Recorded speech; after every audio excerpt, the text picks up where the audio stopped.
શું તમે પણ આંગળામાં ટચાકડા ફોડો છો? પણ શું તે સુરક્ષિત છે? ચાલો સમજીએ આજના વિડીયોમાં.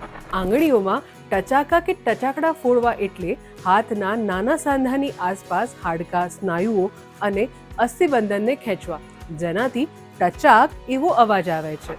જ્યારે પણ તમે આંગળીને થોડી ખેંચો છો ત્યારે સાંધાની વચ્ચે ઘર્ષણ ઘટાડતું પ્રવાહી એટલે કે સિનોવિયલ ફ્લુઇડ, જેમાં થોડા સમયે પરપોટા બને છે અને જ્યારે ટચાકડા ફોડીએ છીએ ત્યારે તે ફૂટી જાય છે, જેના કારણે ટચાક એવો અવાજ આવે છે. હવે જ્યારે આપણે ટચાકડા ફોડીએ છીએ ત્યારે હાથના લિગામેન્ટ અને ટેન્ડન્સ ખેંચાવાથી એન્ડોર્ફિન મુક્ત થાય છે, જે આપણને શાંતિનો અનુભવ કરાવે છે.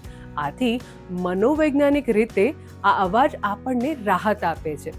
પણ સવાલ એ થાય છે કે શું તે સુરક્ષિત છે?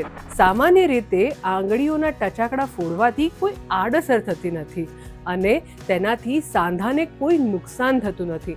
પણ જો વારંવાર બળજબરીથી ટચાકડા ફોડવામાં આવે અથવા તો કોઈ બીજા તમારા ટચાકડા ફોડે તો તેને તરત જ રોકવું, કેમ કે તે તમારા સાંધાને નુકસાન કરી શકે છે. તો સવાલ એ પણ થાય કે ટચાકડા ક્યારે ફોડવા? કેમ કે એકવાર આંગળીમાંથી ટચાકડા ફોડ્યા પછી હવાના પરપોટાને ફરીથી બનવામાં આટલો જ સમય લાગે છે. જો તમને વિડીયો ઇન્ટરેસ્ટિંગ લાગ્યો હોય તો અમને કમેન્ટ કરીને જરૂરથી જણાવજો અને આવા જ ઇન્ટરેસ્ટિંગ વિડીયો જોવા માટે હેપીએસ્ટ હેલ્થ ગુજરાતી સાથે જોડાયેલા રહો.